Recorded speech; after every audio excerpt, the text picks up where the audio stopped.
中的光点燃了梦魇，站在天端俯瞰着世界无边无边。 Pada awal episode diceritakan, ketika melihat sosok Su Hao yang tampaknya tidak dalam masalah serius, kerumunan dewa pemburu pun kembali ramai, dan tatapan mereka seperti sosok yang cukup senang. Meskipun saat ini sosok Su Hao terlihat masih jauh, semua orang siap mematuhi perintahnya. Dan itu memang perlu untuk mempertahankan otoritas istana dewa pemburu. Namun masih ada masalah dengan satu sosok. Dia memandang Su Hao dengan bingung, matanya sangat suram, dan dia merasa bahwa pemimpinnya ini memiliki perubahan temperamen yang besar. Pada saat berikutnya, sosok Yuan Wei pun tiba-tiba mundur, dan dia menatap Xiao Yan dengan ketakutan. "Tidak, kamu bukan pemimpin kami," ucap Yuan Wei. Dan Xiao Yan akhirnya tersenyum, itu karena masalah ini sudah disebutkan di awal diskusi. Kemudian, terlihat bahwa ada beberapa sosok yang mulai bergerak cukup jauh ke belakang. Akan tetapi, energi dan darahnya tiba-tiba melonjak, dan segera tubuh mereka meledakkan diri sendiri. Tentu saja, tindakan itu bukan karena mereka ingin melakukannya dengan sengaja, tetapi darah dan jiwa mereka di dalam formasi perubahan awan langit. Karena setiap orang yang bergabung dengan istana dewa pemburu harus menyumbangkan darah dan jiwa mereka. Dan darah dan jiwa itu dikirim ke dalam formasi tersebut. Meskipun Xiao Yan tidak memiliki ingatan tentang Su Hao, setelah mendapatkan tubuhnya, dia menemukan hubungannya dengan formasi itu, dan juga merasakan darah dan jiwa Yuan Wei.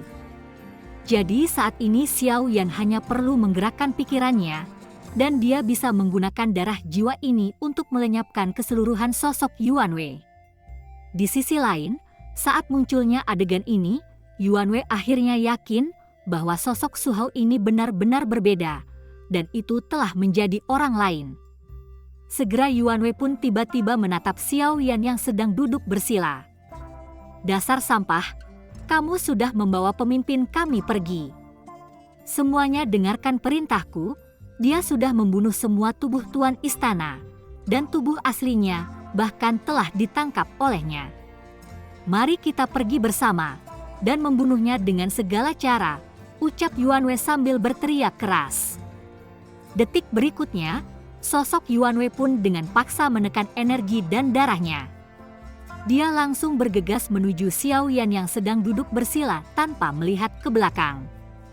Tampaknya bahkan, jika dia tidak bisa menghentikan ledakan diri, dia masih akan bergegas ke arah Xiao Yan seorang diri. "Bahkan jika aku mati, aku akan menuangkan kekuatan terakhirku ke dalam senyuman Tuan Istana. Jika saja sebelumnya Tuan tidak gegabah, orang itu pasti sudah lama terbunuh olehku," ucap Yuan Wei. Dan terlihat matanya penuh dengan keengganan. Namun setelah dia selesai berbicara, tubuh Yuan Wei membengkak secara tiba-tiba dan meledak menjadi kabut darah. Tapi ternyata dia masih ratusan kaki jauhnya dengan Xiao Yan dan tampaknya jarak segitu tidak menimbulkan ancaman bagi Xiao Yan. Efek dari ledakan Yuan Wei membuat ruang di sekitarnya kembali mengeluarkan suara ledakan yang dahsyat. Dan mata semua orang sekali lagi tertarik pada pusat ledakan. Meski jaraknya ratusan kaki jauhnya, nampaknya tetap tidak bisa diremehkan, namun Xiao Yan tidak panik, dia dengan tenang bangkit dan mundur cukup jauh untuk menghindari efek ledakan. Akan tetapi, efek ledakan diri Yuan Wei ini membuat semua orang ketakutan, dan mereka semua pun panik dalam sekejap. Hal-hal tersebut terjadi begitu cepat, sehingga gak ada yang tahu apa yang terjadi, bahkan gak ada yang percaya apa yang dikatakan Yuan Wei, karena sosok Su Hao masih ada di sana dan tidak ada yang berubah. Tapi ledakan diri Yuan Wei benar-benar mengejutkan pihak istana dewa pemburu. 8 dewa agung yang asli sekarang hanya tersisa sedikit, dan dampak kehilangan tuan istana mereka juga masih membekas. Pada saat ini ada kerubutan di istana dewa pemburu, tapi kebanyakan orang tidak tahu apa yang terjadi. Mereka semua menunggu sosok Su Hao menceritakan sesuatu. Namun ketika melihat Xiaoyan dan Su Hao di langit, sepertinya mereka menjadi tidak berniat bertarung lagi. Tetapi pada saat ini, di bawah tatapan semua orang, kedua sosok itu berdiri tegak, lalu bergerak maju untuk saling berdekatan. Tidak hanya pihak Istana Dewa Pemburu, tetapi juga pasukan berkobar melihat pemandangan itu dan rasa ingin tahu.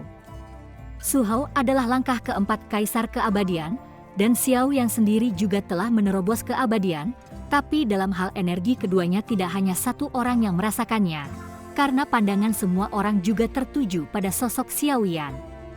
Sepertinya, meskipun Xiaoyan baru saja menerobos keabadian, dan dia tampaknya memiliki sesuatu yang lebih kuat dari Su Hao.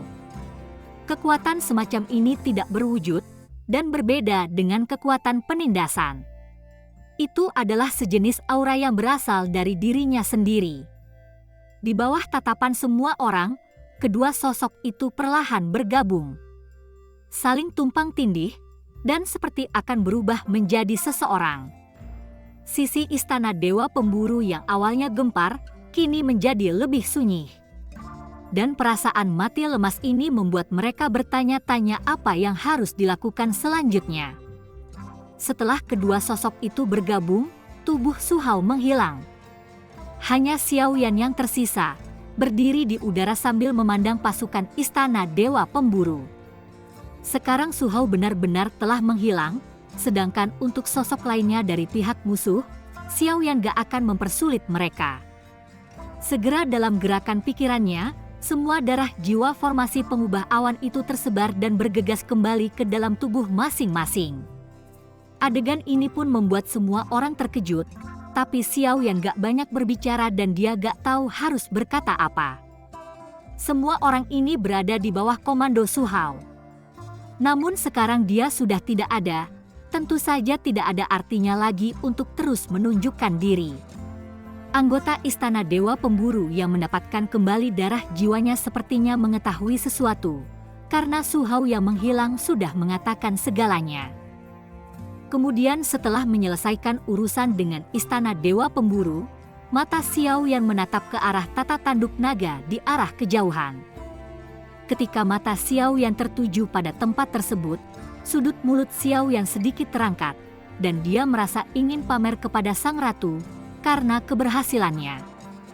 Namun ketika Xiaoyan pergi mencari sosok sang ratu, dia menemukan bahwa sosok cantik yang selalu duduk di tatanya itu telah menghilang. Setelah tidak melihat sosok sang ratu, sudut mulut Xiaoyan pun beransur-ansur menjadi datar. Dan ekspresinya menjadi acuh gak acuh dalam sekejap. "Ayolah, jangan bermain-main lagi seperti ini, cepatlah keluar," ucap Xiaoyan dengan perlahan. Dan alasan mengapa Xiaoyan melakukan ini adalah karena dia tahu bahwa sang ratu bisa mendengarnya. "Ah, yang benar saja, apakah kamu ingin pergi tanpa pamit?" gumam Xiaoyan dengan menyesal.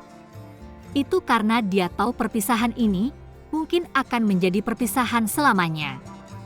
Setelah Xiaoyan selesai berbicara, dia masih belum mendapatkan tanggapan dari sang ratu.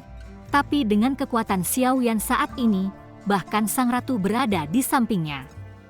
Xiaoyan tidak bisa merasakannya sama sekali. Jadi selama sang ratu tidak mau menunjukkan sosoknya, tidak mungkin untuk menemukannya. "Apakah kamu dengan Gu Zhongsheng sama-sama tidak bertanggung jawab? Keluarlah untukku Yuan Er," ucap Xiaoyan sambil mengepalkan tinjunya. Suara marah Xiaoyan bergema di kehampaan, dan pasukan berkobar pun merasa aneh melihat senyum marah Xiaoyan. Namun saat dia memanggil nama asli sang ratu, semua orang menyadari bahwa dia sedang mencari sosok cantik itu. Tentu saja siapa yang tidak merasa kehilangan. Sang ratu yang sebelumnya selalu duduk di singgasananya, kini menghilang. Hal ini pun menjadi kehancuran bagi Xiaoyan ketika sang ratu diam-diam pergi. "Yuan Er, kamu tidak bisa melakukan ini," ucap Xiaoyan yang masih marah. Jelas bahkan dia tidak ingin perpisahan seperti ini.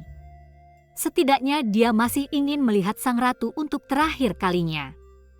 Sepanjang perjalanan, sang ratu banyak menciptakan kenangan indah bersama, dan juga banyak membantu Xiao Yan.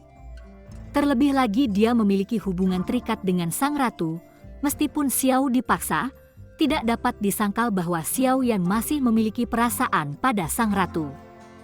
Bagaimana jika aku bersedia mengakui bahwa aku jatuh cinta kepadamu sekarang? Apakah kamu akan muncul? Ucap Xiao Yan.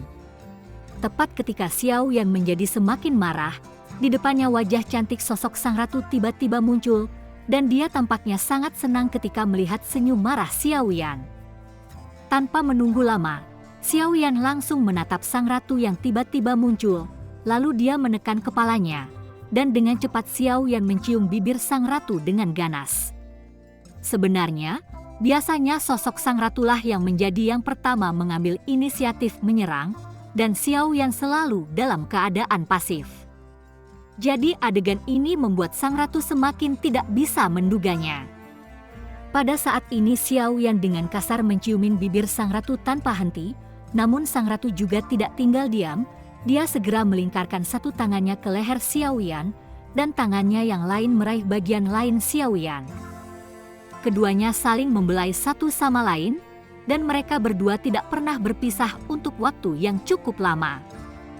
Pada akhirnya, sang ratulah yang berinisiatif untuk pisahkan diri karena sudah puas. Dan bahkan ada bekas cupang di leher sang ratu. Tapi tentu saja adegan yang penuh gairah ini disaksikan oleh istana dewa pemburu dan pasukan yang berkobar.